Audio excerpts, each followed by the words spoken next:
Ahora sí recuperamos el contacto con Judith Colexa, información del plano policial, de hecho ya nos anticipaba. Adelante.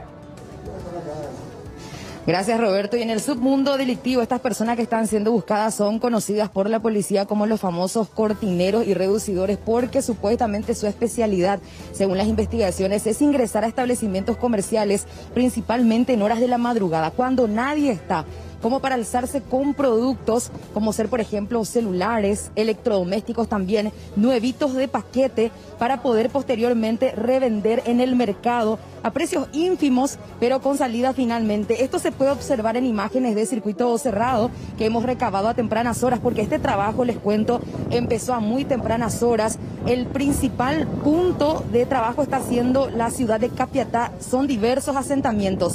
Cerca de las 6 de la mañana llegaba la comitiva hasta el asentamiento Poncho Putá de Capiatá, donde detenían a 2 personas que serían las principales integrantes. Estamos hablando tanto del presunto líder, el cabecilla de esta gavilla delictiva, identificado como Alberto Pastor Duarte Benítez, con antecedentes por hurto agravado, quien fue detenido con importantes evidencias en su poder, así como también en su casa.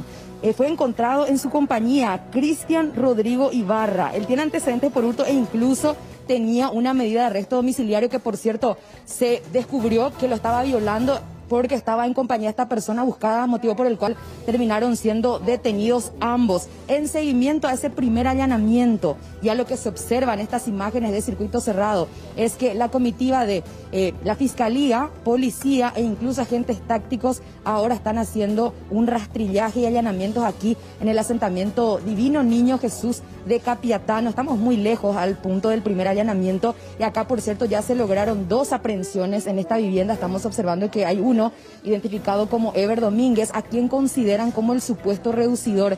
Incluso veían ustedes hace instantes en el avance que en el suelo la fiscal exponía las evidencias incautadas como ser celulares de alta gama y que son nuevos. Están anotando las series para ver si es que corresponden a los celulares que fueron hurtados el pasado 6 de febrero de este establecimiento comercial. Por cierto, tenemos el momento de la llegada de la comitiva hasta este asentamiento y vamos a repasar con ustedes con audio ambiente incluido.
Bueno, y la comitiva que hizo ese recorrido que filmamos con el teléfono, por cierto, llegó hasta este punto. Una vez llegado aquí, descendieron los agentes tácticos, la policía y la fiscalía, e ingresaron primeramente hasta este domicilio, donde por cierto hay personas aprehendidas de momento, hay incluso niños también de por medio, lo que vamos a evitar mostrar por supuesto. Ahí está esta señora que está bastante ofuscada ante la presencia de la comitiva. Aquí se maneja hacia un punto de reducción, donde supuestamente se traían las cosas hurtadas y se revendía desde este punto. Posteriormente ingresaron a este otro domicilio lindante que ven ustedes, donde ya se reunieron importantes evidencias también, y se dio otra situación durante la realización de este allanamiento. Bueno, ahí la señora le tira un vaso de vidrio a nuestro camarógrafo, está bastante nerviosa por lo que vemos, tanto como con la policía. Ahora, bueno, son situaciones normales que se dan estos tipos de trabajo, y les cuento, les sigo contando, Roberto, Amalia, porque después los agentes tácticos empezaron una corrida aquí por los pasillos del asentamiento, porque se tenía la información que uno de los buscados corrió hacia esta dirección, una corrida en la cual, por cierto, participamos para acompañar la persecución. Los vecinos iban colaborando con datos, hacia acá se fue, hacia acá saltó, hasta que finalmente lograron dar con él, que por cierto es la persona que ya está allí reducida en uno de los puntos allanados. Vamos a compartir con ustedes el momento en que se concretaba su captura.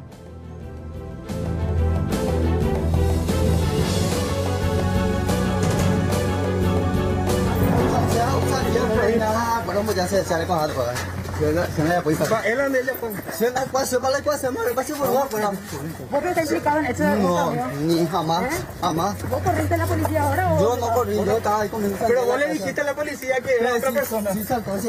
A ver si yo evito que saltó. ¿Vos no tenés antecedentes que por eso corriste? No. Yo lo conocí a Pastor.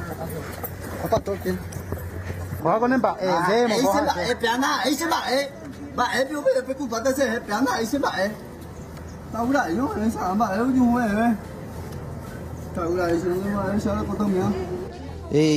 Ellos están diciendo que yo robé y yo no tengo nada que esconder, yo solamente compré el celular. ¿Quién vos compraste estos celulares? Viste que yo tengo vaca y yo como manejo casi toda la noche ahí atendiendo mi vaca, eso para que no se me robe. Y suele pasar así y eso, yo compro más el celular porque era nuevito en caja era. ¿Sabes que esto puede traer consigo sus consecuencias como esta, por ejemplo, la reducción? No, y yo no sabía, viste que yo tenía un celular que ya estaba todo roto y aproveché nomás que era en caja y eso nuevito era. Muchísimos compraste, por lo que vimos acá. No, 3 nomás yo compré. Y aparte son de alta gama, por lo que más nuevitos son. Sí, y 3 nomás yo compré, uno para mí y uno para mi hijo. ¿Por cuánto compraste cada? 500.000 guaraní. Sí, sí. O sea, ¿vos no sabías que era producto de un hurto? No sabía porque el muchacho me dijo que le compró a su mamá. ¿Antecedentes? Sí, tengo. Sí. ¿Qué? Microtráfico seguramente pasaron por mí. Sí, dale. Ahí está, de esta forma él menciona que termina siendo complicado. Hacia acá vimos una corrida nuevamente a ver qué es lo que lograron ver nuevamente los colegas mientras hablamos con el comisario Marcelino Espinosa, porque hay cierta reacción por parte de los pobladores que principalmente estarían en falta con la justicia, están molestos con nuestra presencia. Comisario principal Marcelino Espinosa, nos acompaña un ratito hacia allá para hablar sobre este trabajo. ¿Cuántos allanamientos en total? Y estamos...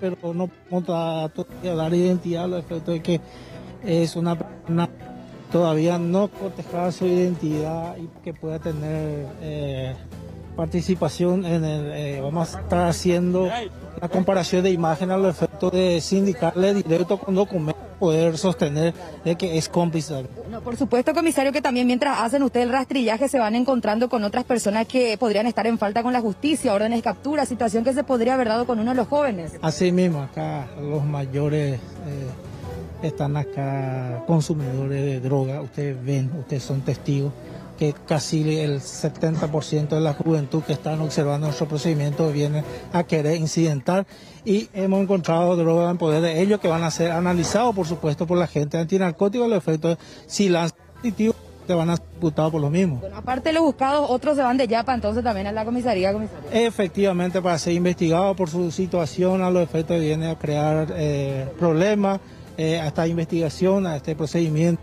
Y eso es lo que estamos realizando. Toda persona que viene a crear, a incidentar, vamos a estar aprendiendo a llevar a los efectos, poner a cargo del Ministerio Público por la situación que está queriendo crear problemas y buscan justamente nuestra reacción, y eso es lo que estamos. Para ese efecto pedimos la ayuda de la gente del INSE, los personal y suficiente.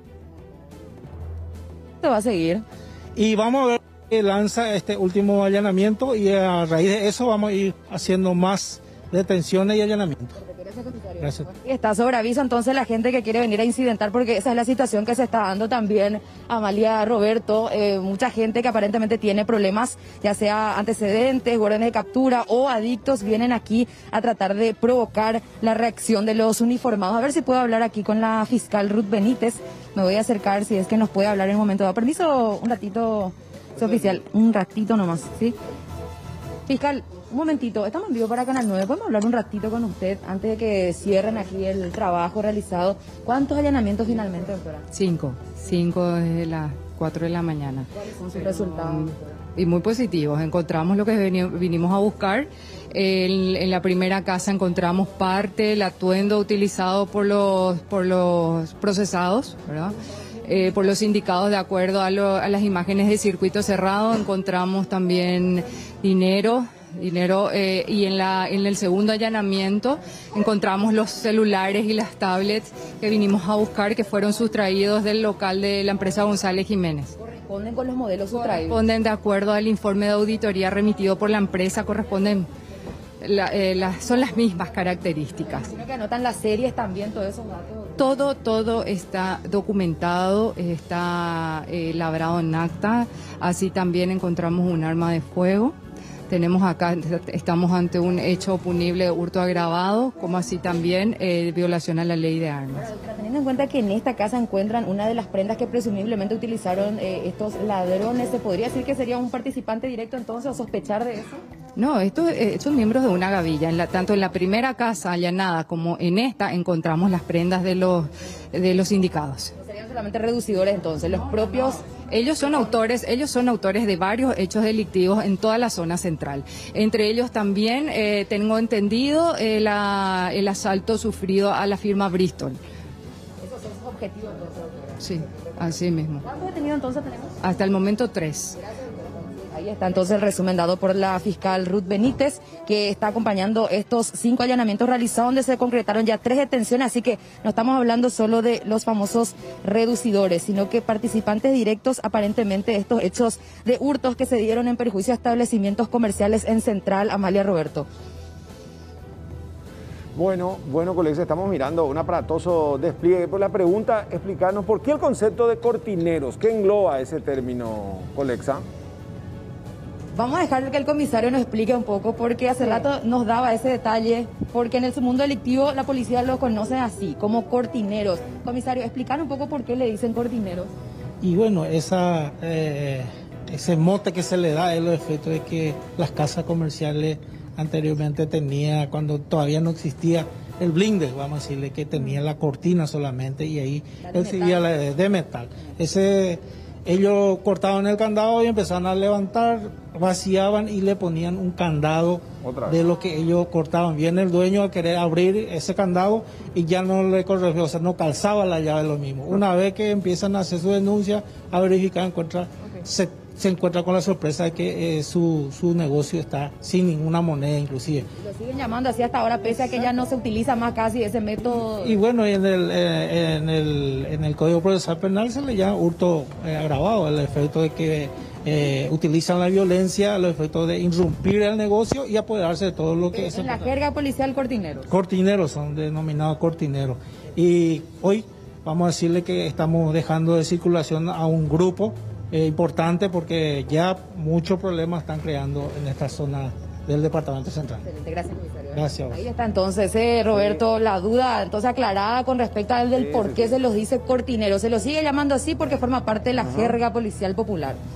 Sí, se entiende, porque antes eran generalmente las cortinas esas metálicas. Sí, pero algunos de ellos, como te decía Roberto, fuera del aire, completamente ya entregados en cuanto a la detención, y hay que analizar también un poco lo que tiene que ver con el después de estas detenciones, ¿verdad? Porque en su mayoría son liberados rápidamente o reciben las medidas alternativas a la prisión, y es donde se dan estas situaciones que caen y recaen, ¿verdad?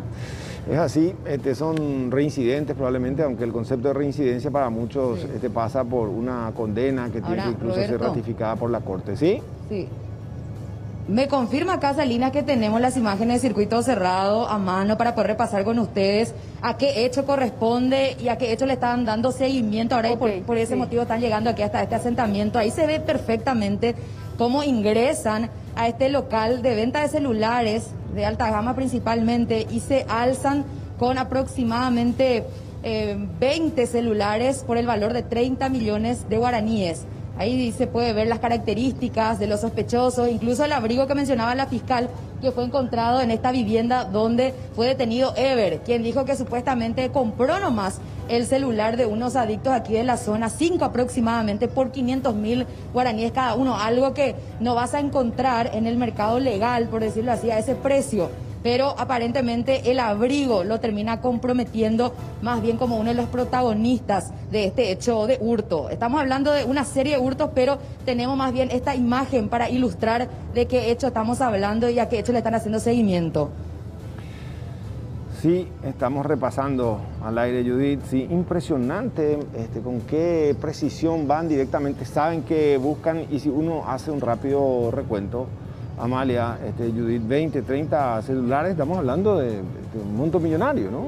Sí, una suma millonaria, y es también lo que siempre insistimos, Roberto, que existe la demanda que compra este tipo de aparatos, que por eso también se da esto, ¿verdad? Absolutamente, hay una doble moral, una hipocresía también por un lado. A veces criticamos la inseguridad en las calles y más de uno se siente tentado en comprar, generalmente, y uno conoce muy bien cuáles son las galerías donde van a parar este tipo de aparatos, producto de hechos antijurídicos ilegales, de por allí incluso salpicados con sangre, ¿no?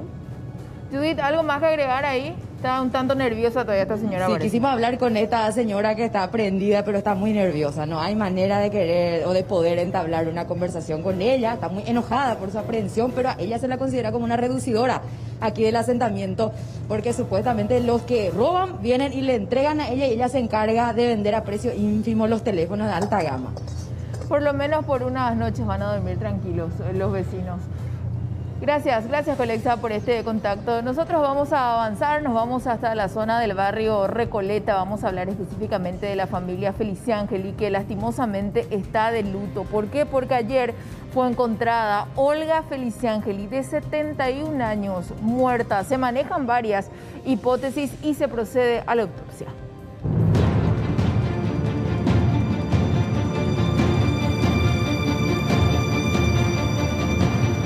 Como un homicidio doloso es objeto de investigación la violenta muerte con arma blanca de la señora Olga de Jesús Feliciángeli, de 71 años de edad. Su cuerpo fue descubierto en la habitación de su residencia, ubicada sobre la calle Luis Santiago, casi avenida Mariscal López de Asunción, alrededor de las 16 horas de este jueves, por la doméstica Zulma Morel Zárate, quien hace una semana fue contratada por la familia para tareas de limpieza y el cuidado de la septuagenaria. Una empleada anterior había sido despedida. Precisamente la nueva trabajadora doméstica relató a la policía que había llegado a las 9 horas para su labor diaria y que observó que la puerta principal de acceso se encontraba semiabierta, aunque sin rastros de violencia. Como su patrona acostumbraba a levantarse a eso de las 14 horas, decidió llamar a un hermano de la mujer alrededor de las 4 de la tarde y este le indicó que verificara la habitación, pudiendo así encontrarse con la desagradable escena: la víctima en la cama ensangrentada, en la zona del cuello, y a su lado un cuchillo de 25 centímetros aproximadamente, también con rastros de sangre. No se observó desorden ni signos de robo en el lugar. Agentes de la Comisaría Sexta de la Sección Homicidios de Investigaciones de Lucha contra el Crimen Organizado y Personal Antisecuestros realizaron una minuciosa verificación junto a la agente fiscal Claudia Aguilera, quien tomó declaración a la doméstica y a otros vecinos del condominio, tras la inspección del cuerpo y su traslado a la morgue, en medio de la consternación de familiares, incluyendo a la periodista y hermana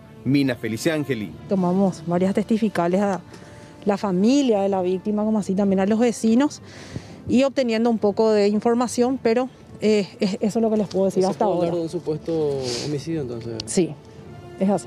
Es homicidio. Sí. ¿Qué se pudo encontrar adentro? ¿Qué se halló dentro de la escena del crimen entonces? Y más que nada el arma, ¿verdad? Que es el cuchillo, que presumiblemente es el arma. Es todo lo que hallamos. ¿Se de que haya sido un hecho de robo o no se robó? Todavía no tenemos esos datos, esa información todavía no manejamos. Doctora, ¿ese cuchillo sería parte del domicilio o el agresor tuvo que haber transportado hasta aquí? Y en realidad no sabría decirte hasta ahora. Pero un cuchillo de cocina. De cocina, sí. Así es. ¿Dónde presentó heridas la mujer? En diferentes partes del cuerpo, ¿verdad? En cabeza, un poco en las manos, en el brazo. O sea, ¿se puede decir que luchó también entonces? Podría ser. Los investigadores policiales indicaron que preliminarmente no cuentan con ningún sospechoso, que recogieron varias evidencias y que la línea investigativa abarca diversas hipótesis. Y nosotros tenemos que esclarecer lo acontecido. Por de pronto el cuerpo tiene algunas heridas que por supuesto que vaya a la morgue para determinar las características. ¿En qué área del cuerpo las heridas, comisario? No puedo precisarte en este momento. ¿Y se confirma que en este sitio vivían otras personas? Sí, hay personas que viven, sus familiares, algunos sus hermanos y algunas personas también extrañas a la familia. Todos son objeto de investigación. Nosotros tenemos la responsabilidad de esclarecer el hecho. Hay una persona fallecida. Por supuesto, a partir de ahora corre la investigación de campo y la investigación técnica paralelo para que se pueda esclarecer. Se ha recolectado muchos elementos importantes que van a ser analizados y a partir de ahí seguramente vamos a tener el hilo conductor para poder llegar al autor. ¿Cuáles son los elementos? Y son varios elementos importantes que no es momento oportuno de socializarlos porque van a ser estudiados en el laboratorio y una vez que tengamos los resultados seguramente vamos a tener que hacer algunas diligencias, entonces no vamos a estar en este momento comentando esos elementos que podrían servir el día de mañana. Homicidio doloso. En este caso la víctima recibió lesiones en distintas partes del cuerpo. También había algunos indicios que se han levantado personal de criminalística que será analizado en el laboratorio. Todos los indicios ya fueron remitidos al laboratorio para su estudio y una vez tenidos los resultados vamos a ir formando hipótesis a fin de llegar al autor. ¿Cuál es la hipótesis más fuerte ahora mismo, comisario? Bueno, en este momento estamos en estado incipiente, hay varias hipótesis de que es un homicidio. Ahora lo que a nosotros nos interesa es quién es el autor. Entonces estamos analizando tanto interna y externamente zona próxima al lugar del hecho. ¿Hay cámaras de circuito cerrado en la zona? La zona muy próxima no hay, pero un poquito más alejado estamos viendo y estamos solicitando la cooperación de los vecinos si pueden proporcionar esos circuitos cerrados. Huellas en el arma blanca, imágenes de circuito cerrado de la zona serán fundamentales para avanzar en la investigación del grave hecho.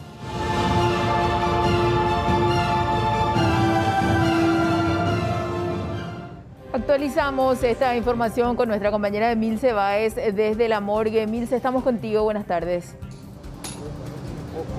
Buenas tardes, Amalia. Asimismo, estamos aquí frente a la morgue judicial para conocer los detalles de la autopsia. Sin embargo, hasta el momento aparentemente todavía no se inició el procedimiento. Eso sí, ya llegaron los encargados, en realidad la fiscal Claudia Aguilera, como así también la jueza Hilda Benítez y una comitiva que realizará el inicio prácticamente de este procedimiento, aguardando también la presencia de la fiscal, quien nos había dicho que en un momento dado hablaría con la prensa que está instalada aquí frente a la morgue, y el doctor Pablo Lemir, que ya también estaba aguardando la presencia de las autoridades para hacer este procedimiento. No obstante, familiares de Olga Feliciani no llegaron hasta el lugar desde el momento que estuvimos aquí, solamente las autoridades y un movimiento poco frecuente lo que se da aquí en la morgue judicial. También queríamos conversar con la fiscal con respecto a esas evidencias porque serían muy importantes para aclarar este hecho en sí trágico que ocurrió en el barrio Recoleta. También queríamos dialogar con ella acerca de esta evidencia principal que sería el arma utilizada por esta persona que aparentemente acabó con la vida de ella. Hay varias hipótesis, sin embargo, hasta el momento ninguna de ellas se descarta, como así también la presencia de personas que habrían ingresado. Por eso sería de vital importancia conocer también los detalles de lo que contenía estas imágenes de circuito cerrado de los alrededores. Específicamente, la fiscal tendría algunos detalles ya, pero estamos aguardando su salida, que en breve se daría, ya hace cuestión de media hora que se debía de iniciar a las 11 puntualmente. Sin embargo, hasta el momento no nos dieron el ok. En cuanto a la fiscal Sala, compañeros, estamos nosotros nuevamente con todos los detalles y esas preguntas, esas interrogantes que queremos conocer, como así también el resultado de la autopsia que se daría ya seguramente en horas de la tarde. Muy atentos a lo que vayas marcando desde ahí, Emi. Muchas gracias. Roberto, contigo. Sí, por otro lado tenemos que decir que en Pedro Juan Caballero se dio un intento de feminicidio. Un hombre, arma de fuego en mano, disparó en contra de su expareja. La mujer no acusó herida de gravedad. El hombre, sin embargo, se autoeliminó.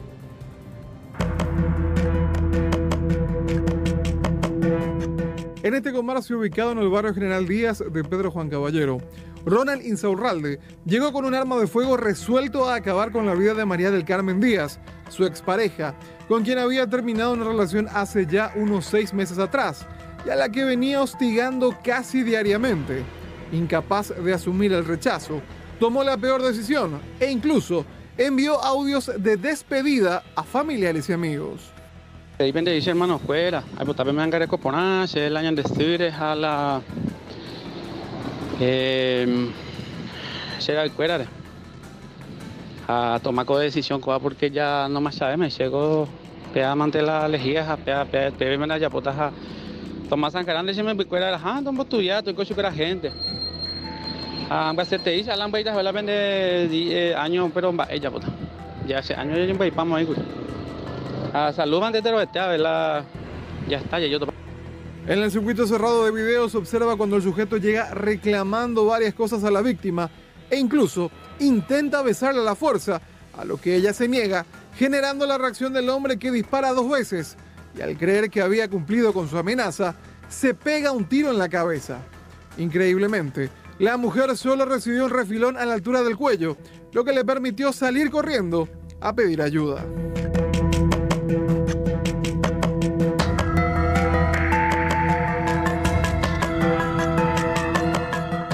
Mi amigo Rubén, Haloita, allá pedí pendejina.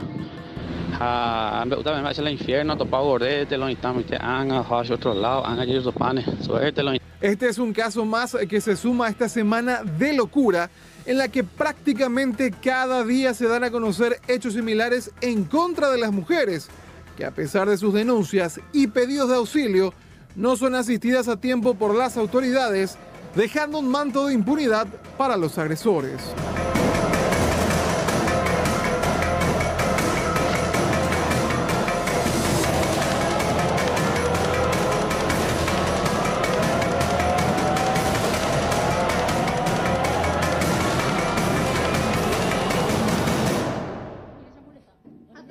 Atropello lo que está haciendo, atropello.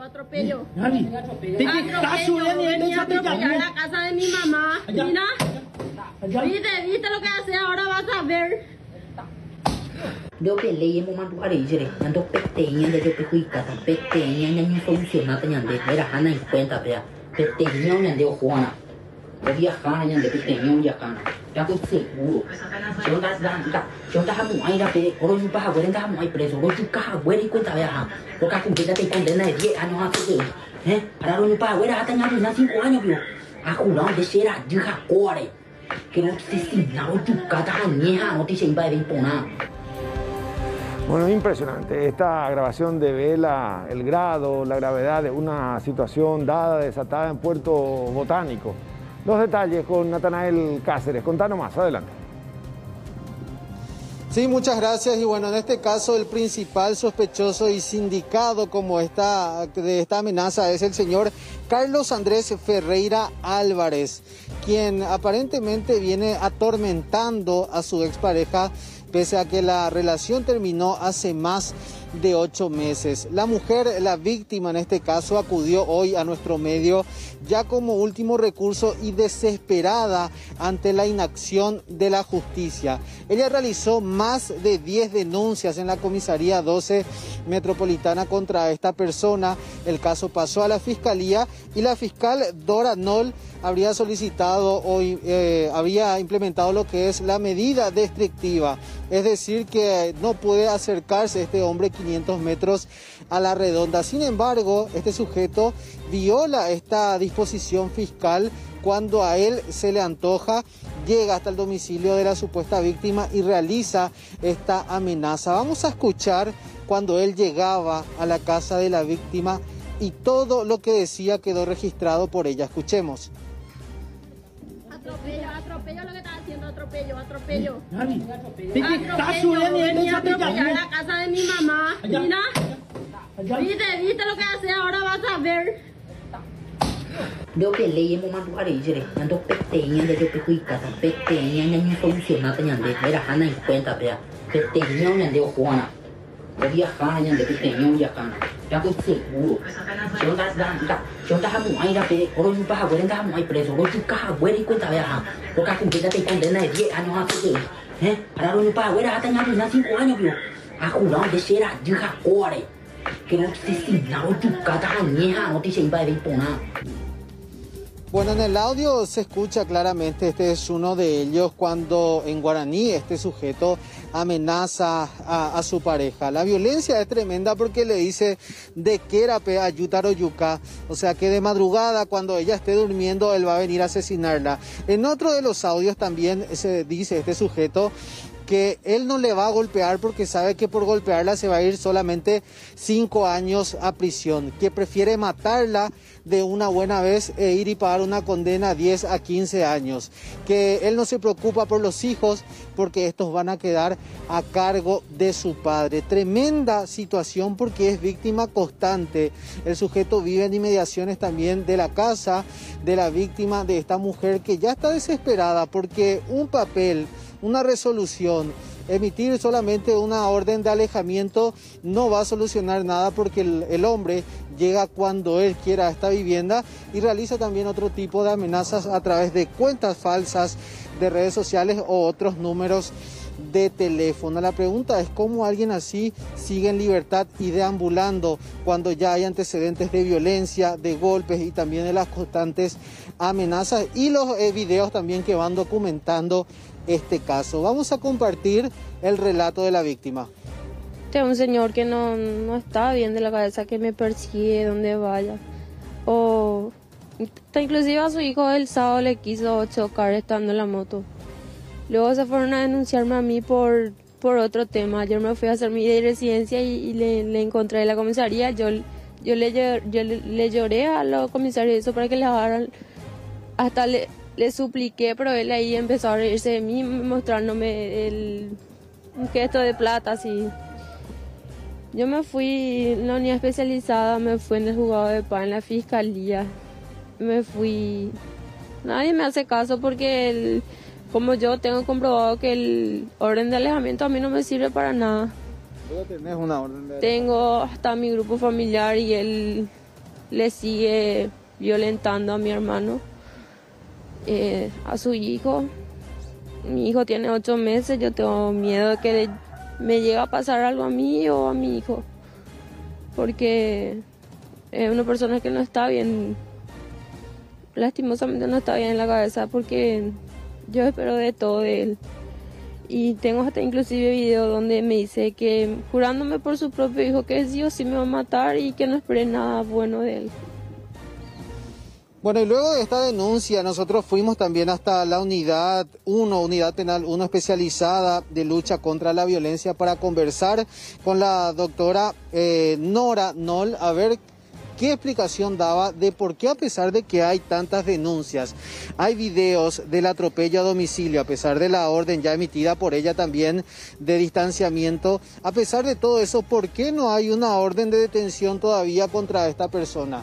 Se disculpó con nosotros la encargada y refirió que no podía atender a la prensa en este momento. La pregunta es, como siempre, ¿dónde están las autoridades cuando tanto se habla de prevención, de que la mujer cuando es víctima de violencia tiene que denunciar? En este caso lo hace más de 10 veces en la comisaría, lo hace ante el Ministerio Público. Sin embargo, solo se emite una orden de alejamiento y ella queda en una situación totalmente vulnerable. Hoy acudió a la prensa en un acto desesperado para ver si es que las autoridades se ponen las pilas, emiten una orden de detención contra esta persona que ustedes ya lo vieron en estos videos como amenaza de muerte cuando ella duerme en cualquier momento y que jura por sus hijos inclusive que iba a acabar con la vida de esta mujer. Tremenda situación y uno se pregunta, ¿dónde está el Ministerio de la Mujer?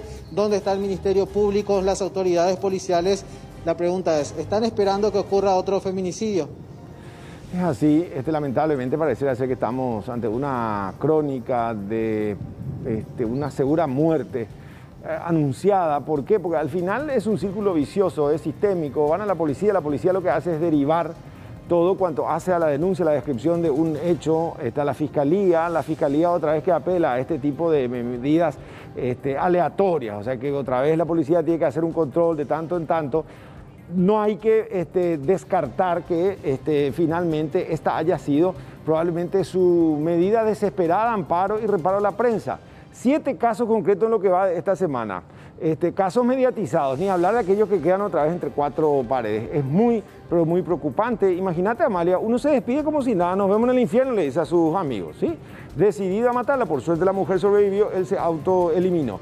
Y este hombre dice, yo prefiero matarte, porque si te pego me voy a ir 5 años y a lo mejor por matarte se va a duplicar nomás mi condena. Y mientras tanto los chicos van a crecer al cuidado de un abuelo. O sea que para dónde vamos como sociedad, evidentemente que venimos muy alienados, hay toda una generación, subyace como verdad que la violencia de género, en este caso feminicidio concretamente, está enquistado en Paraguay y los números tendrían que llamar de una buena vez por todas a reflexionar, tanto a los legisladores, a las autoridades del Ejecutivo y ni hablar Ministerio Público y Poder Judicial.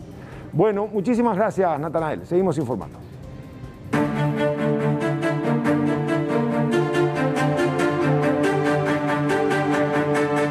Agarré y me pega por celos. Y yo salí corriendo a casa para venir a denunciar acá. Le hice toda la denuncia, luego me voy en la casa de mi mamá. Y llega así enfrente de nosotros cuando nos ataja, abre su vidrio y con el arma en mano diciéndome que me baje en la moto y me suba con él. Cuando me subí con él, sale y me dice para que yo venga, que él me iba a traer a retirar la denuncia que hice a la mañana. Yo acepté todo lo que él me decía para que yo pueda llegar acá en la comisaría y pedir ayuda. Cuando llego acá, le encuentro ya a mi mamá acá también y le digo al policía que él está ahí en la esquina esperándome. Le conté todo y ahí mismo nos subimos en la patrullera como para perseguirle y ya no estaba más donde él me bajó. Él va a ejercer, le estamos esperando para que ejerza sus derechos constitucionales en primer lugar. En segundo lugar, la evaluación de la víctima en forma psicológica y también por el médico forense. Y después veremos. Vamos a desarrollar este tema con nuestro compañero Joel López. La pregunta es en manos de quiénes estamos. No es la primera denuncia que se recibe tampoco en contra de uniformados con respecto a violencia intrafamiliar. Si ni siquiera protege a la persona que ama, ¿qué sería de los demás? Nuestro compañero Joel López está con los detalles. Joel, contigo. Amalia, ¿qué tal? Buenas tardes. Saludos a todos los televidentes del país. Justamente esta situación que de una u otra forma también es preocupante. La víctima llegó hasta la comisaría 22 del barrio Don Bosco, inicialmente a realizar su denuncia por violencia familiar. Posteriormente se traslada hasta esta fábrica donde ella trabaja y de una u otra forma pone en evidencia que ella no pudo asistir por motivo de violencia a su puesto laboral.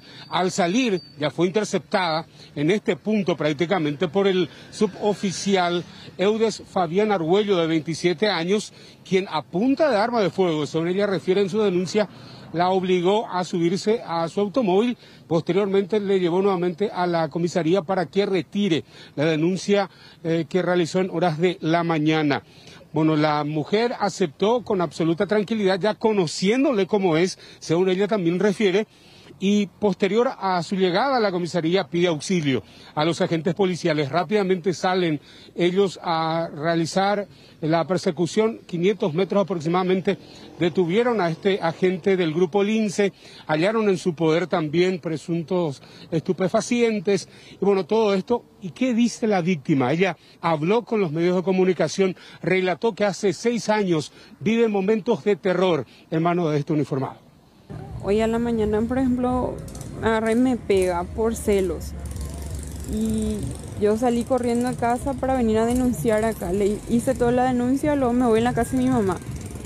Luego a la tarde, como yo trabajo en una fábrica, trabajo turno noche, entro a la 1, como tenía que entregar una constancia de por qué falté, vine a pedir otra vez acá la copia del acta de la denuncia.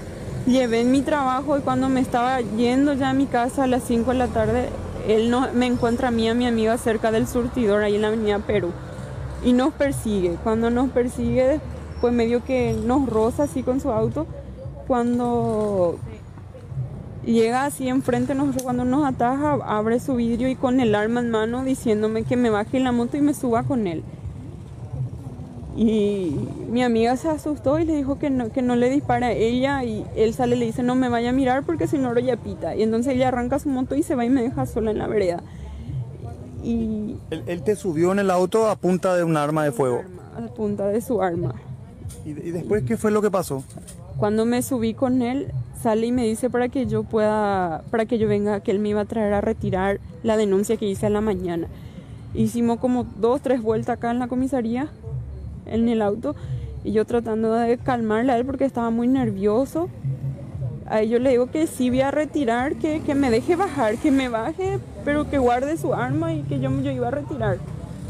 Y me baja así acá en la esquina y me dice que retire y que no íbamos a traerle a mi hija a la casa de mamá y que me iba a quedar otra vez en su casa, todo tranquilo, que iba a terminar. Y bueno, le dije, yo acepté todo lo que él me decía para que yo pueda llegar acá en la comisaría y pedir ayuda.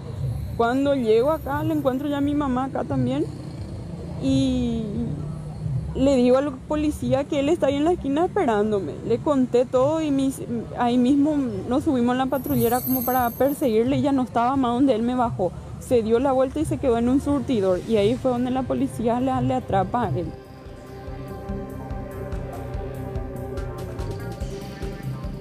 Bueno, esta es la situación que denuncia esta mujer de 26 años que hace 8 años mantiene relación sentimental con este uniformado. Hablamos con la fiscal interviniente, estamos hablando de la fiscal Emilce Ovelar, quien rápidamente también tomó esta intervención. La misma refirió que cuenta con varios elementos en contra de este uniformado. A partir de aproximadamente a las 4 de la tarde fui comunicada del hecho punible de violencia, ¿verdad?, en contra de esta señora por efectivos de la comisaría Don Bosco, del kilómetro 7. En ese momento nos constituimos al lugar y iniciamos las primeras diligencias, ¿verdad?, tendientes al esclarecimiento del hecho, en este caso. Hablé con la víctima en ese momento, atendiendo a que me manifestó de que el señor era adicto y de que podría encontrarse en su vehículo, ¿verdad?, algunas sustancias. También pedimos la constitución de los efectivos de narcóticos y hicimos una inspección de todas las evidencias que estaban en el auto. Este uniformado actuó de manera violenta, según ella en su denuncia, en todo momento. En todo momento. La primera denuncia fue a las 12, la 1 más o menos. La fiscalía recién se entera del hecho a las 4 de la tarde. Él la había golpeado, digamos, y después fue esta agresión. Ella pudo escaparse, ella pudo asistir a su trabajo y ya al salir de su trabajo fue perseguida por esta persona, por este oficial, ¿verdad? Aparentemente bajo los efectos de sustancias, ¿verdad? Y cuando ella sube al auto, digamos que le apuntó con el arma, amenazándola con matarle para que retire la denuncia. Prácticamente fue raptada para ir a retirar esta denuncia. Claro, claro, con el objetivo de que ella retire la denuncia en contra del mismo. ¿Y cuál fue la reacción de la víctima cuando llegó a la dependencia policial, doctor?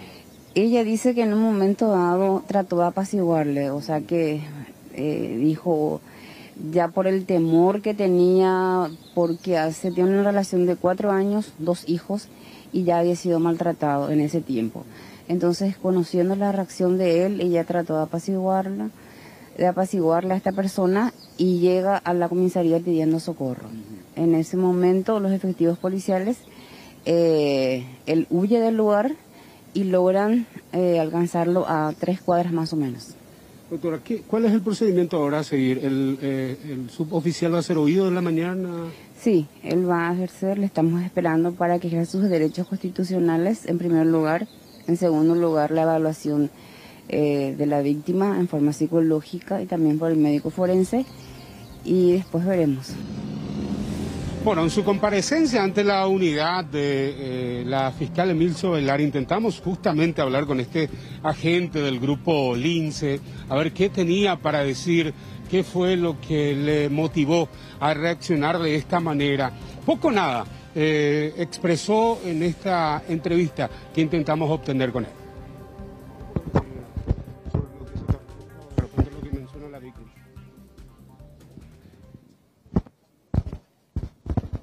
¿Trataste de acabar con la vida de ella o no?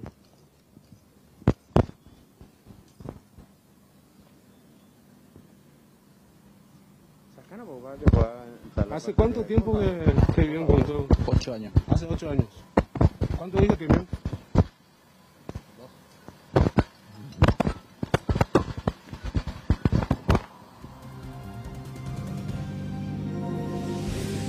Bueno, él refería que tienen 2 hijos en común, también 8 años de relación. Lo único que pudo mencionar en esta entrevista, pero la madre de la víctima conversó con nosotros, contó absolutamente todo lo que su hija estaba pasando en manos de este hombre. Vamos a escuchar parte de lo que refería.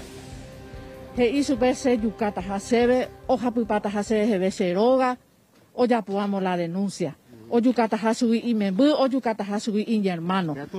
Todo el tiempo hace a acudir o paipi ajá la abogado be ajá la juez de añe haje y se ve ha o decidiana ha y su ha y tua nunca ando joya he y se ve pesan o colane me bu ha ya por mina favor yepe a ogai o negase hewi ha ana supe ba e coña ña Josefa la oikoa hombre ubina se ejo oga beñaño mongueta ajata nunca ando joy oroña amenaza pa siempre oreoño amenaza oja pipata se viceroga y jala se me los 6 años ore problema acueo y gente se are copete y señeta y daja y familia ore con guare 4 años hoy que jardín pe ja se ha viajado la semana en Dabe Paraguay pe agüero jamás plátano paga jamás ore cuenta ja no y la y supe yo güera jala ne me bucuña y porque sengo aceta o güera ja se are con millones de testigos o güera ja un diante o ya gente ja la se me bucuña a conseguir su su oficial y trabajona ja ojo allá o más no sea pájese ojo la señeta y hombre use o ya poco abre la fiscalía a veces ayuda a güeru la señeta y allá por su la estudio la forense la isu on peña y me bucuña auto o paga jangua o moico ape la 2 de la tarde o moía a la abogado o puta detenido o puta o paga paitejico hacen una moimba eve caso parei o parei no daje ya ve me supe las pesas se preocupa tengo día y no sé propio pecuña cara y sobrina y sobrino ojo a se avisa las 4:30 de la madrugada y 15 días un guaré ojo a tipo pesa ahí o ya pipa y tela y suroga pecuña cara y las 5:30 de la tarde ojo güeru oga y la semen cuña y yerno di oje ya supe la joga a la misma con o ya o viaja ja upe tipo la 2 de la madrugada pesa o ya pipa y tela y suroga o ya pimo a la semen bupe o yucamo a la bebé y ja o ya da la semen bula y bebé y cotui o no y peso yo puedo abrir la portón y para vecinos. Bueno, el caso está siendo investigado justamente por la fiscal Milso Velar. En las próximas horas, este agente policial podría ser imputado por tentativa de feminicidio, de acuerdo a los datos también del Ministerio Público. Si bien el testimonio de la mujer era terrible, el de la madre da piel de gallina, Joel, porque estamos hablando de que se hizo la denuncia y no se le dio el seguimiento en el país del amiguismo y del chonguismo. Lastimosamente estamos hablando de esto y muchas veces a mí como mujer me da vergüenza instarle a esa que posiblemente está siendo golpeada en su casa a hacer una denuncia teniendo en cuenta estos antecedentes. Igualmente no podemos bajar los brazos, tenemos que seguir haciendo, tenemos que seguir educando. Los especialistas dicen es un problema de educación sexual. Tenemos que prevenir con las siguientes generaciones, pero ¿qué hacemos con esta generación violenta? Es también la pregunta que todos nos hacemos. Y es el espejo, es el reflejo que vamos a ir dando todavía. Así que hay mucho por hacer en cuestión de violencia y afortunadamente esta mujer logró salvar su vida hoy, mañana no sabemos y es absoluta responsabilidad de todas las autoridades para poder proteger a ella y a su familia. Gracias Joel por este contacto. Tenemos más información con Robert. Y hablando de un manto de duda, probablemente de connivencia, hasta ahora ni un solo uniformado fue imputado por la fuga de Roque Jacinto Puiguazú y otros de la sede de investigación de delitos en San Lorenzo. El propio fiscal interviniente aduce que no tiene elementos para finalmente avanzar con las investigaciones.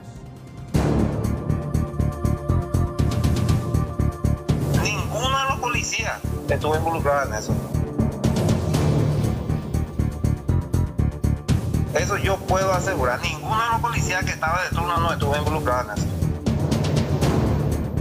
La afirmación desde la clandestinidad del fugado alias Roque Puiguazú, negando toda implicancia de policías en su llamativo escape junto a otros 3 recluidos en el calabozo, no significa que la investigación de una eventual complicidad de agentes de la Brigada de Investigaciones del Área Central deba descartarse. Así indicó el fiscal Julio César Ortiz, quien en la víspera tomó declaración testifical a los 10 agentes que el día del hecho estaban en la sede policial de San Lorenzo.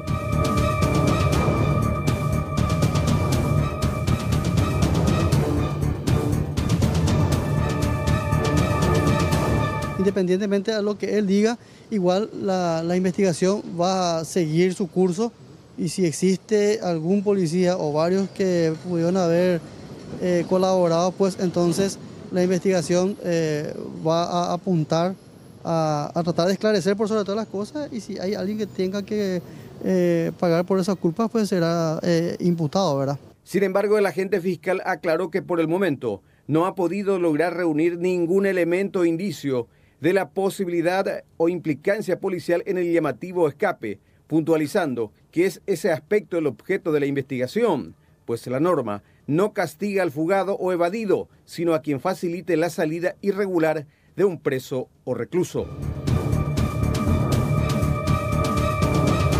No hay ningún elemento que motive y nos haga pensar de que ha habido una participación por parte de la policía, que es lo que a mí me atañe a investigar. La norma penal no castiga la fuga, solo castiga al que liberó al preso. En este caso, lo que a mí me atañe es investigar si hubo participación de los policías en esta liberación, ya sea por acción o por omisión. A mí lo que me atañe es investigar si hay alguien que haya ayudado a esta gente, ya sea tanto dentro, en este caso algún policía, o fuera alguien que le alzó. En el caso de que hubiese habido algún vehículo que le haya alzado para que se produzca el escape. El fiscal también ratificó que la sede de investigaciones de San Lorenzo no cuenta con cámaras de videovigilancia y el equipo que alguna vez se tuvo fue colocado y luego retirado por un jefe policial al producirse su traslado. Otras cámaras de comercios cercanos tampoco muestran una situación llamativa a la hora del sospechoso escape de Roque Jacinto González, alias Puiguazú, quien en la víspera a través de nuestro medio solicitó garantías para someterse nuevamente a la justicia.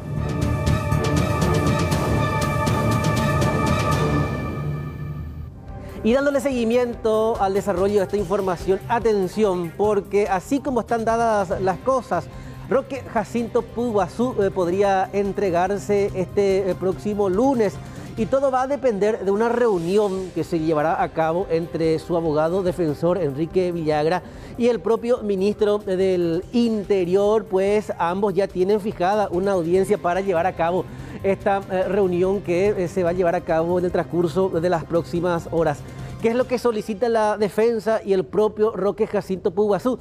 De hecho, ayer en la entrevista exclusiva con nuestro compañero Aníbal Espínola ya mencionaba no confiar en la Policía Nacional y más específicamente en los agentes de la Brigada Central, el Departamento de Investigaciones, a través de su dependencia, la Brigada Central, a quienes finalmente los acusa de ser extorsionadores. Decía inclusive el abogado que tiene cómo demostrar que él no participó en los atracos que se lo indica como principal partícipe. Uno, por ejemplo, el robo de muebles rústicos de la ciudad de Caacupé, así también un asalto que se producía en la ciudad de Capiatá. Pues él, a la hora en que se cometieron estos hechos, supuestamente consultaba en la Fundación Tesain de Ciudad del Este. efecto de reunirme con su excelencia el ministro Arnaldo Yucio para la presentación del ciudadano Roque Jacinto González Almirón ante los mandatos de la justicia, a los efectos de dialogar sobre la presentación y el protocolo que se va a realizar para que se pueda respetar los derechos y las garantías procesales y constitucionales del ciudadano Roque Jacinto González Almirón, y que no sea maltratado ni mucho menos torturado por efectivo de la Policía Nacional. Es su temor principal, que él lo manifestó inclusive ante los medios capitalinos. Ahora, ¿otra garantía o otro pedido que él solicite? Y por sobre todas las cosas vamos a estar dialogando para que efectivos de la Policía Nacional no perfeccione más de informes falsos, porque el caso ocurrido en Italia, el robo agravado ocurrido en Italia, él se encontraba en la ciudad de Fernando de la Mora, a unos 28 a 30 kilómetros del lugar del hecho. Tenemos material fílmico, circuito cerrado, en la cual se puede determinar con absoluta certeza la no participación del ciudadano Roque Jacinto González Almirón en el hecho punible que se le atribuye en forma totalmente injusta, porque se le ha imputado por robo agravado. Una de las requisitorias fundamentales exigidas en el artículo 167 del Código Penal, que habla del robo agravado, de que debe de poner en peligro la vida humana o la vida de la víctima. Y en este caso, ¿cómo el ciudadano Roque Jacinto González va a poner en peligro la vida de una persona a 28 kilómetros del lugar, más conocida en aquel entonces como el alibit o coartada en el proceso de Teodosio González, que nunca pudo estar ni haber estado en el lugar de los hechos? Es decir, de que se ha perfeccionado informes totalmente falsos. Por eso estoy exigiendo la reunión, le estamos exigiendo al señor ministro para que existan todas las garantías procesales, constitucionales y legales a los efectos de salvaguardar el interés supremo de la vida humana de mi defendido Roque Jacinto González Almirón. Teme por su vida, tiene que continuar su estudio médico. Él se trasladó de Ciudad del Este a Asunción para un estudio médico, tiene todas las recomendaciones médicas a los efectos de ser sometido a intervenciones quirúrgicas. Todos los elementos de convicción suficiente, más el estudio médico, el estudio de tratamiento que él estaba realizando ante la Fundación TESAI, también vamos a estar corroborando, porque se le atribuye otro hecho punible de hurto agravado, en la cual se ha robado mesa rústica en la ciudad de Cacupe, y también tenemos este documento que él asistió en el centro asistencial mencionado por esta defensa técnica, que vamos a estar demostrando que él mismo no participó también en el hecho punible de hurto agravado en la ciudad de Cacupe. Algunos miembros de la Brigada Central de San Lorenzo, porque le mantienen zozobra, le pide dinero. Entonces, sobre el punto vamos a estar hablando con el ministro Arnaldo Yucio. Pero la brigada entonces es el ojo de la tormenta en este momento. Sí, claro, ¿cómo vamos nosotros a tener confianza por la Brigada Central de San Lorenzo si no hace mucho de que fueron detenidos 3 de sus miembros por extorsión agravada? Y es de público conocimiento cómo están actuando la gente de la Brigada Central de San Lorenzo. Algunos, no digo todos, están actuando en contra de la ley, están extorsionándole a la gente para que el ministro pueda tener mayor conocimiento, y de hecho que si la circunstancia lo requiera, también seguramente va a hablar con Roque González, pero eso ya va a ser decisión de su excelencia el ministro Arnaldo Yucio. Y a propósito de los agentes de la brigada, recordarán ustedes que a mitad de semana el propio ministro del Interior decía en conferencia de prensa de que para el Ministerio del Interior, palabras textuales, siempre fue un problema la brigada. Evidentemente existen jefes y otros que estuvieron por la dependencia que se caracterizaron por ser un buen trabajo. Nosotros no estamos desacreditando también la labor de quienes se encuentran actualmente, pero es como referencia a la reunión que se va a llevar a cabo entre, en este caso, el abogado Enrique Villagra y el propio ministro del Interior. Además, estamos hablando de que evidentemente se trata de un delincuente consuetudinario, y la intención no es apañar a la Policía Nacional, sino también escuchar las campanas de ambas versiones.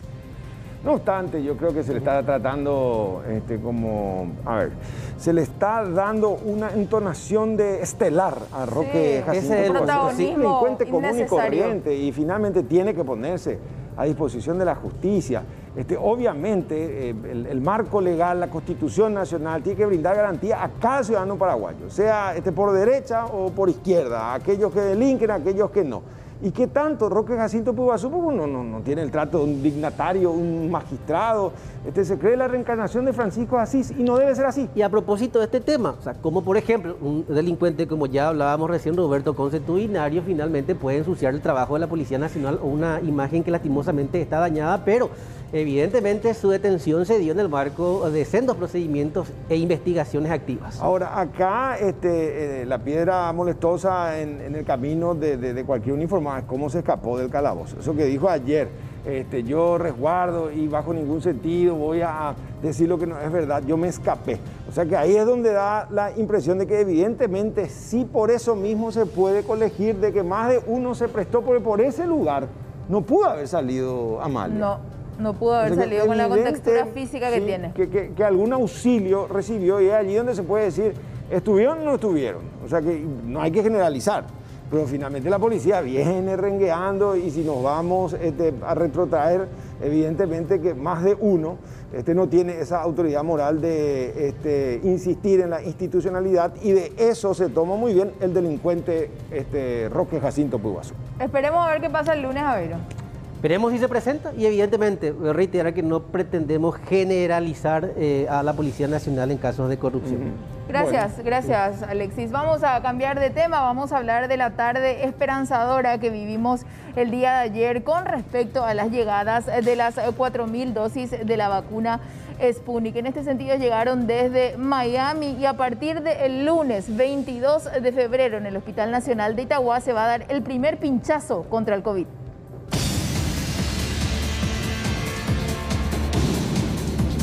La gran pregunta de cuándo llegarían las vacunas ya fue respondida, no en la medida que todos quisieran, pero con el anhelo de que muy pronto un porcentaje importante sea inmunizado. En un vuelo comercial de Avianca, el primer lote tocaba suelo guaraní cerca de las 17:30 horas. El esperanzador aterrizaje fue acompañado en primera fila por el equipo periodístico de nuestro medio. La Sputnik V con 4.000 dosis servirá para vacunar a la primerísima línea. Es un día muy feliz. Es un primer paso para poder empezar este plan de vacunación y poder llegar a tantos compatriotas, ¿verdad? Esto va a servir para poder abordar a la primerísima línea. Vamos a poder cubrir todo el personal de terapia, de las terapias respiratorias a lo largo de todo el país.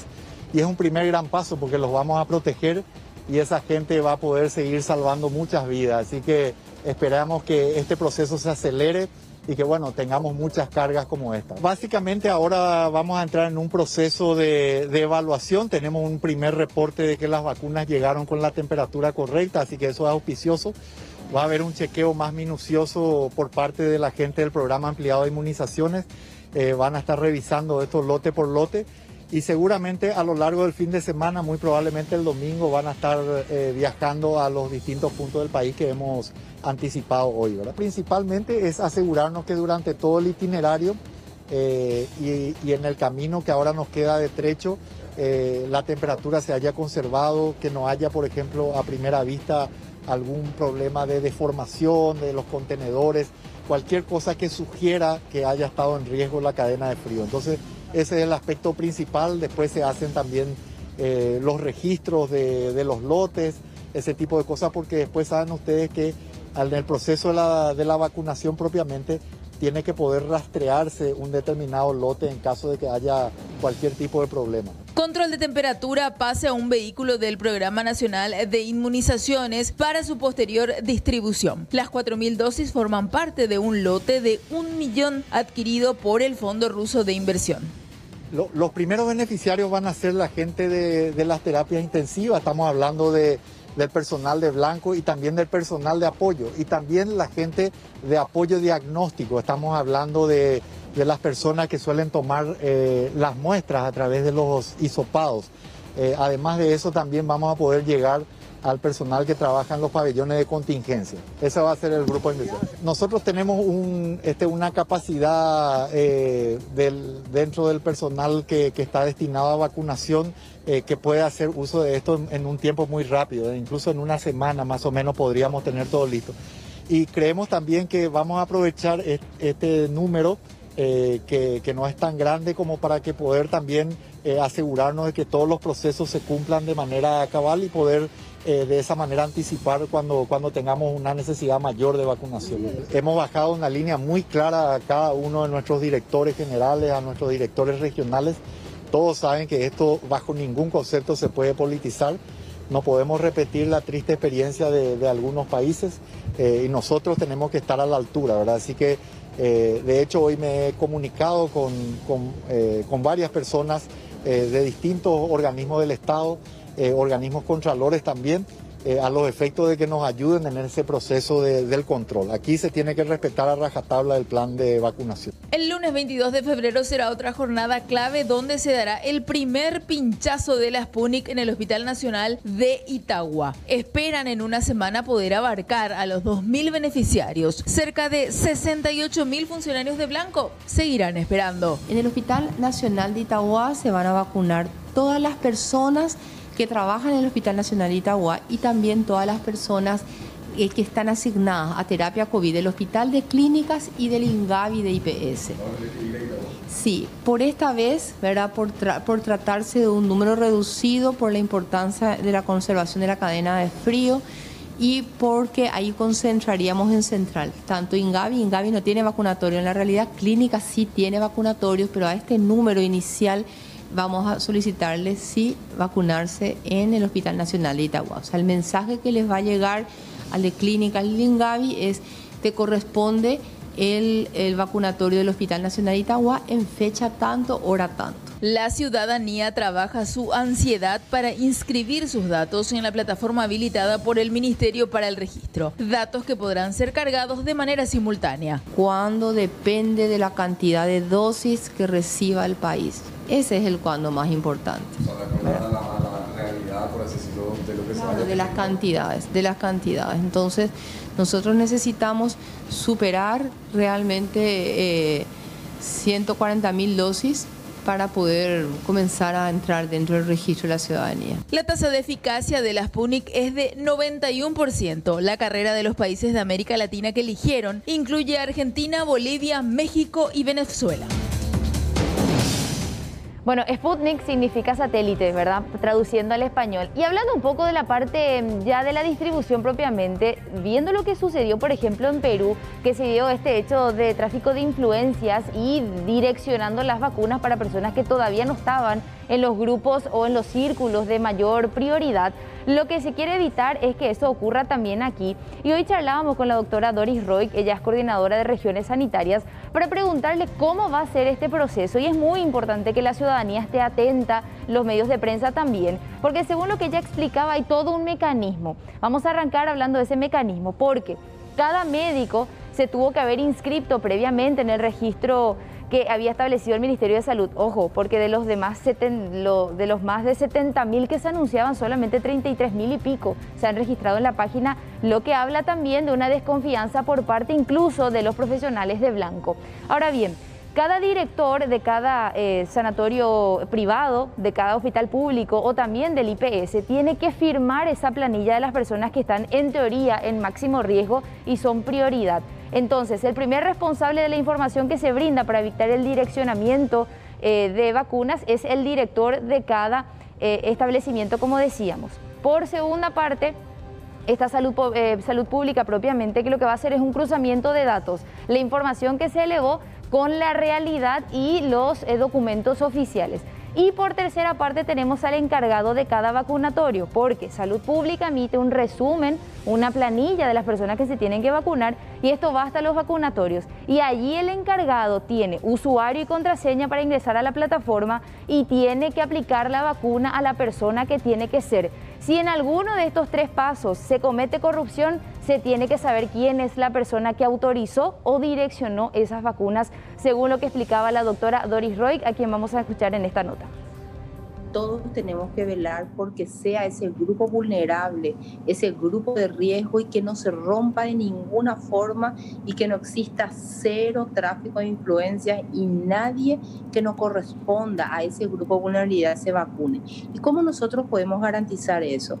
Cuando uno sale su nombre y uno se registra siempre en donde, en la categorización de riesgos. Si yo trabajo en UTI COVID o en pabellón de contingencia, en apoyo, yo pongo que ese es mi servicio de mayor exposición. Ese registro está en una base de datos. ¿Qué nosotros hacemos con ese registro? Hacemos un cruzamiento con una base de datos que tenemos con las mismas variables, donde vemos si realmente ese personal que dijo que trabajaba en ese lugar sí corresponde. Esa base de datos está firmada por el director de cada uno de los establecimientos públicos y privados de todos los sectores del Sistema Nacional de Salud. Estamos hablando no solamente del Ministerio de Salud, sino también de todos los privados, del IPS, del militar, del policial. Todos los sectores están dentro de esa base de datos. Una vez que nosotros, esa persona realmente que se registró, se cruza y existe en esa categorización de riesgo, esa base de datos le pasamos esa base de datos al encargado de ese vacunatorio. En el caso del vacunatorio del Hospital Nacional de Itagua, le pasamos la base de datos que corresponde a esa categorización de exposición de riesgo del Hospital Nacional, del Hospital de Clínicas y del INGAVI. En el caso del vacunatorio del Hospital de Trinidad, le pasamos la base de datos que corresponde ya toda cruzada del INERAN, de todos los sectores públicos y privados con terapia intensiva de Capital y Central y de Laboratorio Central. De igual manera, Roberto, Amalia, es muy importante que, como decíamos, la ciudadanía y los medios de prensa, por sobre todo, estemos muy atentos. ¿Por qué? Porque vamos a tener que ser muy minuciosos, por ejemplo, a las denuncias eventualmente que aparezcan de, por ejemplo, ¿verdad?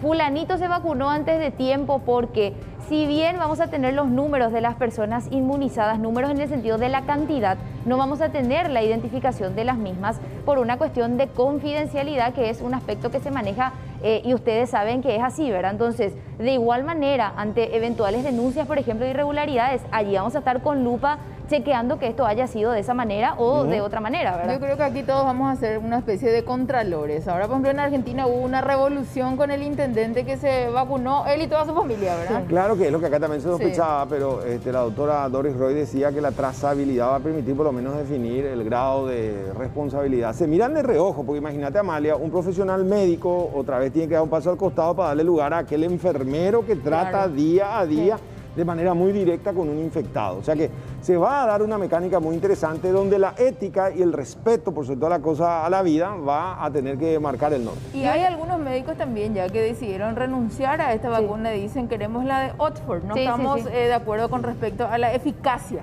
¿verdad? Bueno, por eso ya es hilar muy fino, porque si vamos a ponernos una cuestión nomás que quería puntualizar antes de salir mucho del tema, ¿verdad? Ahora son 4.000 dosis, digamos que es fácil la trazabilidad y el chequeo, etcétera. Cuando venga un grupo más grande, ahí sí se va a complicar más y seguramente van a empezar a aparecer denuncias de irregularidades. Ahora digo, insisto, esto es lo que se tiene ahora. O sea, la de Oxford casi se descarta para el Paraguay por un montón de cosas. Logística, que hay que tener 70 grados bajo cero. Por allí la de Janssen, la última.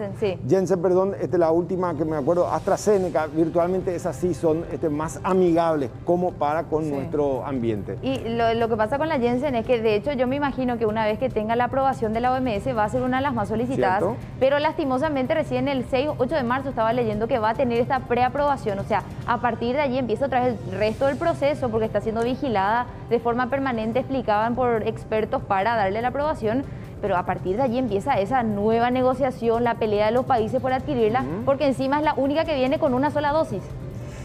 Sí, Colombia, por ejemplo, llegó a un acuerdo directo, 7 millones de dosis de una, pero también. Yo nomás soy partidario, Amalia, de mirar el vaso semilleno. Yo no también. Insistir con el vaso vacío, no, que la falta que... Ya oye, coma 4.000 vacunas, como mínimo en Jato ya vacunada 2.000. Esos 2.000 va a tener su rebote, finalmente. Entonces, bajar un poco un cambio, potenciar. Hay que saber esperar y listo. Generar una suerte de empatía, porque es lo que se tiene ahora. Después se verá, sí que se hizo mal, que se hizo bien, pero hay que seguir navegando. Creo que la palabra no es ni siquiera resignación, sino saber esperar, porque de que te va a llegar, te va a llegar, pero...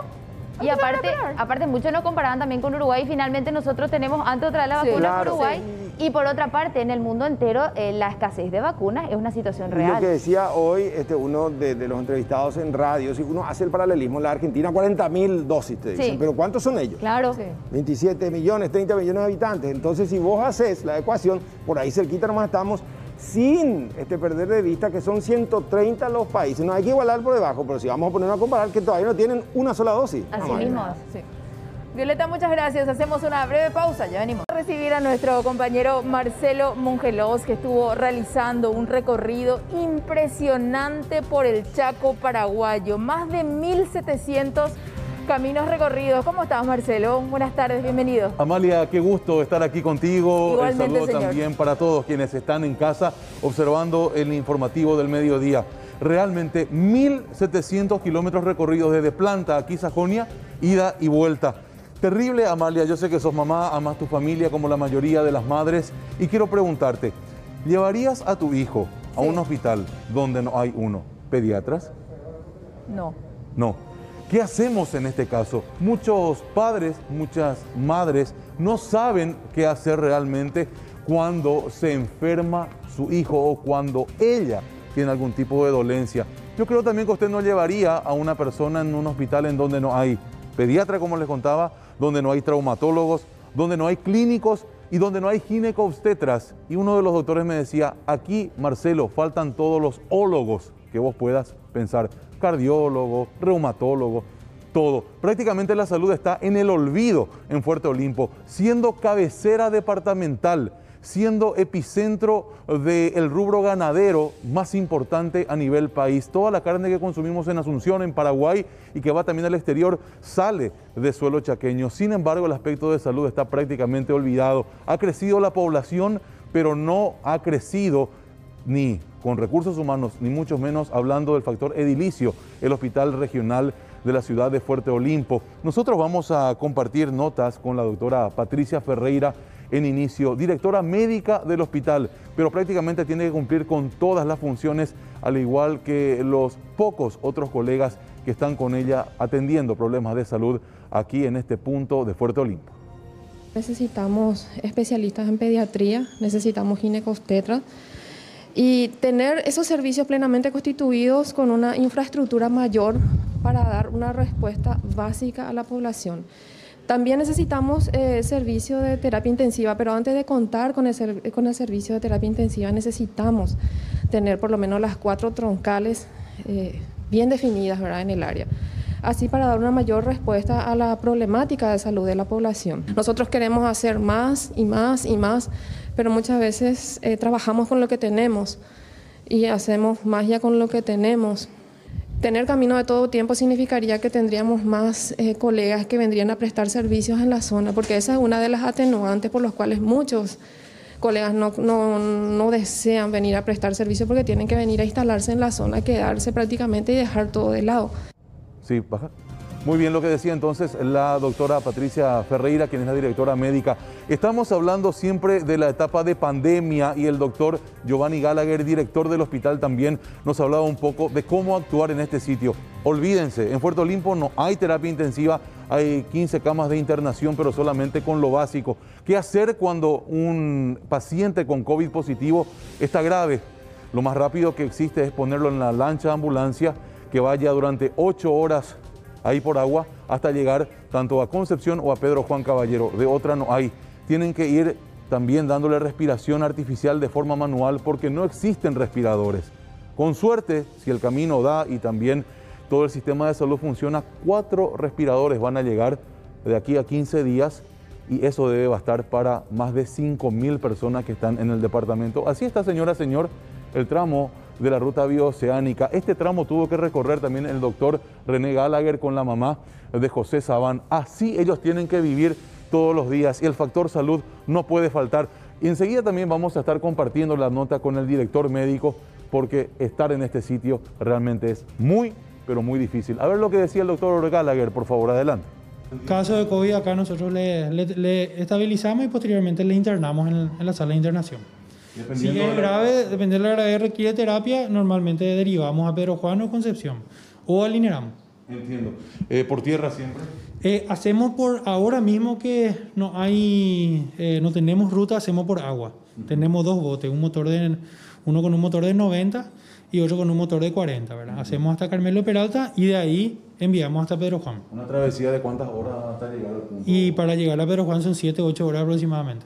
7-8 Sí. horas. ¿Van acompañados de un licenciado? Acompañado de siempre, en caso de que sea cuadro respiratorio, un licenciado o una licenciada, el botero, y en caso de que sea cuadros ginecostétricos, acompañado de unos tetras. Ahora, director, cuando necesitan de respiración, no hay respiradores, no hay máquinas. Bueno, recibimos respiradores hace cuestión de algunos días, los donados por la USAID, y ahora estamos viendo para que el camión de suministro del ministerio nos pueda traer esos respiradores para instalar para este hospital. Pero hoy a la fecha no tenemos. Ahora mismo no tenemos todavía respiradores. ¿Cuántos van a llegar? Y tengo entendido que la próxima semana, cuando dé la ruta, ya está previsto que venga el camión. ¿En qué cantidad van a llegar? Y tengo entendido que son 4 respiradores, sí. ¿Va a ayudar? Va a ayudar bastante para por lo menos mantenerle más estable a estos pacientes, ¿verdad? Pero lastimosamente, la mayoría de los pacientes que llegan a un estado de complicación generalmente suelen decaer muy rápido, ¿verdad? Y sí o sí requieren terapia, ¿verdad? Un respirador te puede mantener un soporte, pero no es lo mismo que mantenerlo en una terapia. Exactamente. Es una gran responsabilidad para ustedes también porque lo hacen manualmente. Así mismo es, así. ¿Y cuesta hacerlo de forma manual? Y la verdad que se le intuba y se le bombea, se le ambucea, ¿verdad? Cuesta un poquitito, ¿verdad? Pero mientras que ocurre ese proceso de que el paciente empieza a descompensarse, nosotros automáticamente ya vemos un lugar con mayor complejidad para poder enviar y que tenga terapia, ¿verdad? Alguien dijo alguna vez de que cuesta administrar la pobreza y esto es lo que se patenta allá en el hospital regional. La licenciada Laura Ojeda también nos relata parte de las tantas necesidades que ellos sufren en suelo chaqueño. Necesitamos en realidad una nueva infraestructura, un nuevo hospital. Necesitamos una infraestructura más grande, necesitamos más apoyo de profesionales médicos, enfermeros, obstetras. Necesitamos especialistas, radiólogos. No puede ser que en toda una ciudad no haya imágenes. Tenemos servicio de imágenes, tenemos radiólogo, pero necesitamos más recursos humanos. Licenciada, ¿cómo llegan los medicamentos hasta acá a ustedes? Nos llegan a través de un camión de medicamentos que se encargan de enviar de Asunción. ¿Cuándo el camino está clausurado? Y vienen en cuanto pueden, ¿verdad? A veces lo hacen por agua, también lo hacen. En realidad viene un camión destinado para traer los medicamentos. Ha crecido la población, pero no así la infraestructura. Así mismo. ¿Se sienten olvidadas o no en el sistema de salud? Estamos muy alejados. Estamos muy alejados en realidad. Falta más presencia acá del ministerio. Necesitamos. En el aspecto de salud, 2 frases que se me quedaron. 1, el gancho es el camino, dice la gente. ¿Por qué? Porque si hay caminos va a haber médicos, porque hoy nadie quiere ir a prestar servicios allá porque puede no regresar a su casa por el estado del camino. Y otra frase, que en Fuerte Olimpo, en el Chaco, los héroes no son los médicos sino los pacientes por el aguante que tienen ante cada situación, Amalia. Y hay que verle las 2 caras también a esta situación, Marcelo. Por un lado, esta tragedia aérea fue la que de alguna u otra forma nos hizo ver a esta población que en muchos casos se nota invisible para nuestras autoridades y ojalá que a partir de esto también puedan darle una solución que no es tan difícil, que está en el presupuesto y que puede ser factible esa construcción y que a partir de ahí lleguen también estas personas que tanto necesitan para cuidar de su salud. Voluntad, eso es lo que falta. Voluntad, interés para poder invertir allí y hacer que un Chaco florezca. Imágenes de Víctor Rodríguez en el transporte de Pascual Ochocarro, el equipo que acerca este trabajo y que esperamos tenga repercusión positiva. El choque de puños por el excelente trabajo como siempre. Dios Con esto nos vamos gracias. a la pausa, ya venimos. Unos ciudadanos argentinos que llegaron de Colombia pretenden llegar hasta el vecino país, pero obviamente las fronteras permanecen cerradas. ¿Qué hay con eso? Adelante, Mariano. Hola Roberto, ¿qué tal? Efectivamente, y vamos a especificar la situación. Ellos son colombianos, estamos frente a la Embajada de Colombia, pero son residentes argentinos. En diciembre del año 2020 ellos fueron a su país, a Colombia, retornan ahora 2 meses después y por vía aérea hicieron el viaje hasta Paraguay. Su intención ahora es poder cruzar la frontera y volver a la Argentina, porque ellos tienen su casa, me decía aquí don Juan Bonilla, me decía, tienen su casa, tienen su vida hecha ustedes en Argentina y necesitan regresar a ese país. Sí, señor, nosotros tenemos nuestro domicilio, tenemos nuestra casita en Argentina y allá es donde queremos ir, a la Argentina. ¿En qué condiciones están ahora, don Juan? Y estamos en una condición mal porque no tenemos plata, no tenemos comida, no tenemos un techo donde albergar. Estamos desde ayer acá frente a la embajada. Anoche nos tocó dormir acá, parte de todo el día hoy, y no se sabe hasta cuándo nos puedan solucionar esto. ¿Tu hija, Ella, compañera de viaje, mi esposa, mi hija. Acá con otra de las personas que está también. ¿Su nombre cuál es?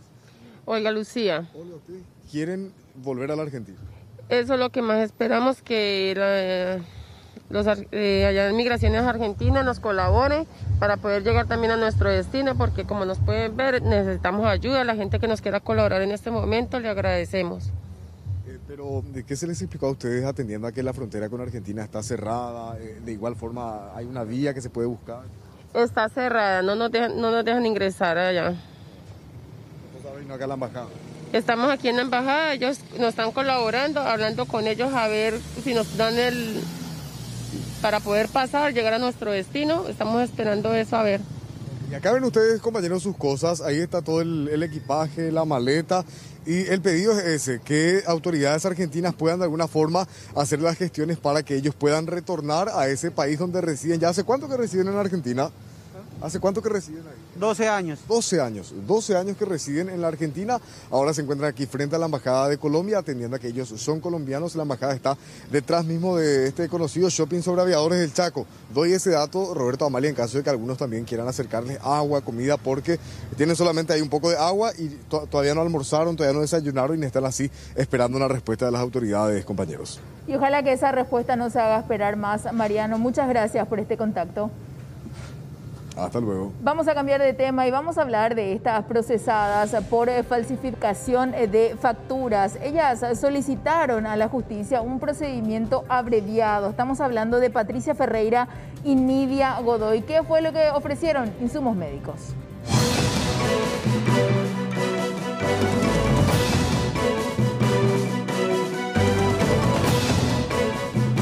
Patricia Ferreira y Nidia Godoy procesadas por producción de documentos no auténticos en la causa que investiga la falsificación de facturas para el ingreso irregular de medicamentos a través de la defensa legal que las asisten, remitieron un escrito al Ministerio Público donde solicitan el procedimiento abreviado a favor de ambas imputadas. En ese contexto, según el escrito, se comprometen a aceptar el hecho atribuido al solo efecto de obtener esta salida procesal, la aplicación de una condena de 2 años con suspensión de la misma. También ofrecen como reparación social una donación consistente en 50 camas para terapia intensiva por un valor de 1.750 millones de guaraníes. También ofrecen la donación de 600.000 mascarillas al Ministerio de Educación para la vuelta a clases. Solicito que por el principio de igualdad ante la ley se nos conceda la aplicación de un procedimiento abreviado en el cual mis defendidas aceptarían los hechos a los efectos de someterse al mismo y darle una salida alternativa del proceso en la cual se aceptarían los hechos del supuesto uso de documentos de contenido falso y que se aplique una condena que vaya hasta 2 años de privación de libertad con suspensión de la misma y como reparación social la donación al Ministerio de Educación de 600.000 mascarillas que consideramos oportuno en este momento de que los niños de las escuelas públicas están carentes de tal, a los efectos, y eso equivale a, en valor económico, a $200.000 americanos, que serían $100.000 cada una, y reitero, acogiéndonos a la igualdad ante la ley, en atención a que hemos observado de que el Ministerio Público, como política criminal, en un caso mucho más grave, en el caso de Ronaldinho, al hermano del mismo le ha beneficiado con un procedimiento abreviado y con una reparación social de $100.000 americanos. Por eso nosotros, reitero, por la igualdad ante la ley, en un caso menos grave, puesto que aquí se tratan de facturas, que son documentos privados, de una empresa brasileña, que no ha tenido interés en la causa, por eso no ha asumido ni querella en la misma, someternos a dicho procedimiento. Entre otras cosas, en el documento se menciona que las camas son similares a las que se utilizan en INERAM y que las mascarillas cuentan con certificación de la Facultad de Química de la UNA. Patricia Ferreira y Nidia Godoy se encuentran actualmente con prisión domiciliaria.